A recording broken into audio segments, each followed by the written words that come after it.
Things just got intense for the Minnesota Wild as they clinched the playoffs with only 20 seconds left in the game yesterday, setting up a very intense matchup with the Vegas Golden Knights, a team that has had the Minnesota Wild's number all season long, going 3-0. We got to break down Jack Eichel, Mark Stone, and the Vegas Golden Knights going up against a younger Minnesota team with not as much experience. There is a lot to talk about. It's going to be an intense matchup, and we're going to discuss all of it on this episode of Hat Trick HQ. Mark, last night was an emotional night, not just for Minnesota fans, but for Flames fans and even maybe Vegas Golden Knight fans finally knowing who they were going up against as Minnesota clinches with that incredible goal late. They're in, playoff bound. They've made the playoffs a couple seasons before, a couple of 6-game and out series, not making it last year. The Minnesota Wild are back right now.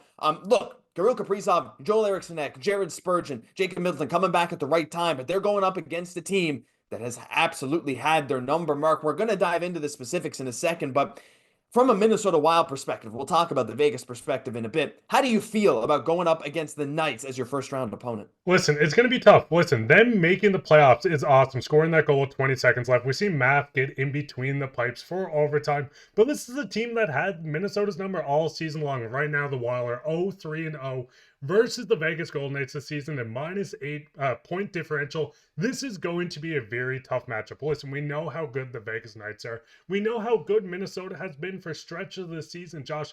This is a matchup that everyone needs to watch. This could go either way. Minnesota could come out on a scoring streak, clinching in a couple of games, but I do think Vegas is going to be a very tough opponent.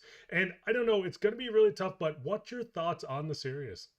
So there's a couple thoughts, right? Again, regular season does mean something, but come playoff time, when you can strategize for one team in particular, if you have good coaching and you have players that are buying in, you can oftentimes exploit the weaknesses, right? Now, the thing with Minnesota is, again, there are some guys that have a lot of experience, some guys that don't have a ton of experience. And even a guy like Kaprizov, he has a playoff series with 1 goal, 1 point in 6 games. He also has a series where he had 7 goals in 6 games. And Kirill Kaprizov this season in the head-to-head matchup against Vegas, he only had one of the games before he got injured, and he had 2 goals in that game.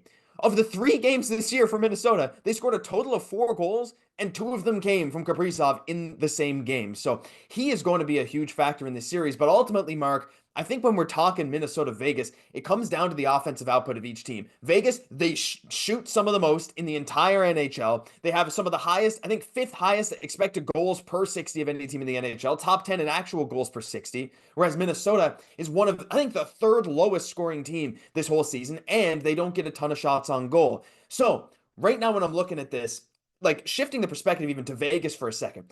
You're the Vegas Golden Knights. You see Minnesota's lineup. They got deeper. You got Rossi in that third line, but you see your own team and you have so many good goal scorers, knowing that you're such an offensive threat. You get so many shots. You get so many goals. You've beat the Minnesota Wild. What do you think they need to lock in on? I mean, do they just play their game and win? I think the pressure, the onus is really on Minnesota to step up and match this incredibly deep Vegas team. I mean, listen, that's the biggest thing. When looking at Vegas, especially in the head-to-head matchup, they have been dominating with almost everyone stepping up. Jack Eichel leading the way with Mark Stone. Eichel only playing 2 games, but having 3 goals and 2 assists. This is a hard team to beat because it's one of those teams.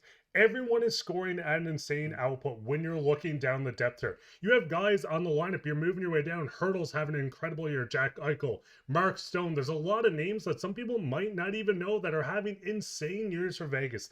This is one of the best lineups in the league, and that's the biggest thing. I think what they need to do is continue playing their style of hockey and getting the output from the middle six and the bottom six guys.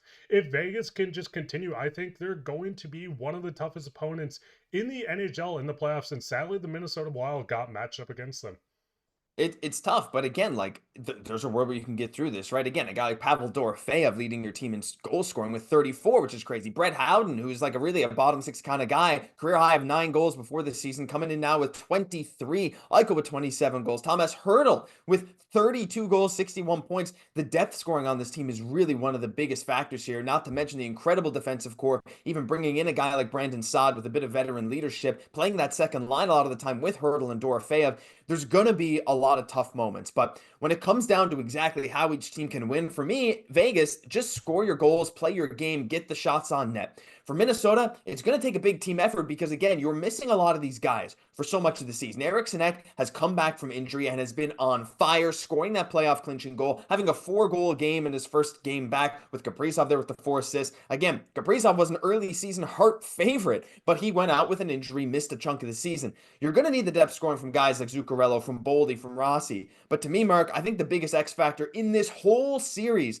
has to be Filip Gustavsson. Look, I don't imagine Marc-André Fleury is going to get much time in this series, but we got to talk about the Gus bus. 2.56 GAA, 914 save percentage. He was, for a good chunk of the season, right up there in the Vezina conversation with Connor Hellebuyck. Fell off a little bit, of course, as Minnesota got more injury-riddled naturally. Your goalie's going to put up a little worse stats, but 5 shutouts, 31 wins this year. And like we said, with a Vegas team that shoots a ton, they score a ton, they want to hem you in your own zone. They outscored the Minnesota Wild 12-4 in 3 games this season.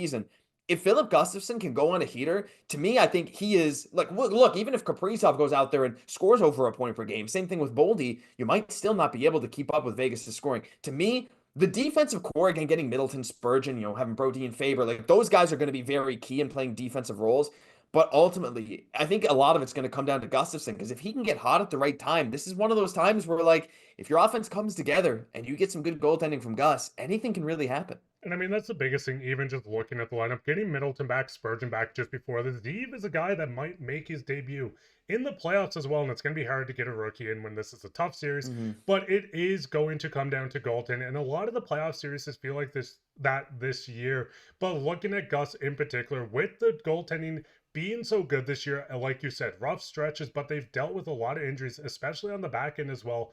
I think the Wild are going to find their footing. Yes, they need to get more shots in net. They are producing at a good rate for the amount of shots they're getting, but this is a team that really needs to find the next level, and it's going to be very hard to do it against a team that does seem like one of the best scoring teams in the NHL. They don't allow a lot of shots. It's going to be really in the favor of this Vegas Golden Knights team, where they have 4 lines you can roll out at any point.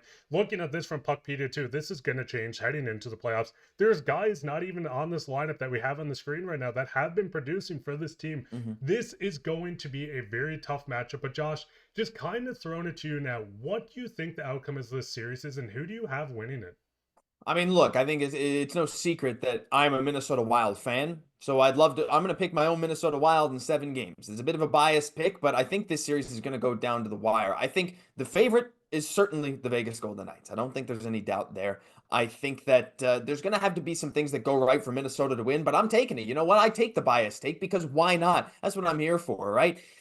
At the end of the day, like I said, you're going to need some big time scoring from Minnesota. And honestly, I also think that Minnesota's more physical game. We're talking guys like Foligno. We're talking guys like Trennan, even Hartman. And on the defensive end, Middleton, Merrill, Bogosian.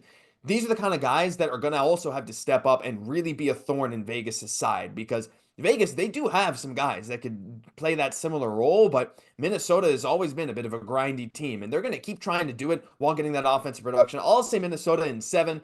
Maybe you have a little more of a realistic take here. What do you think about the final result of this series? Listen, the big thing is looking at the Vegas team from scoring this year, from just their overall standings. Vegas is the favorite. This is a team that's going to be one of the best teams in the West going into the playoffs. If they make the finals, I wouldn't be surprised. Listen, I want to say Minnesota in 7. And listen, we don't always agree, Josh, but I kind of want to really say it. But I think this is going to be really dictated by the first game. We're going to see these 2 teams go out. If Vegas really dominates, maybe it pushes just Minnesota back and they know they can't really reach this level. But if Minnesota comes out a fully healthy team and dominates game 1, it's going to be tough, but I think I might go Vegas in 7, and I know it hurts to say. I've loved watching the Wild, and I love talking about it, as you guys can tell on the channel, but it's going to be tough, Josh, but I think I'm going to have to say Vegas in 7.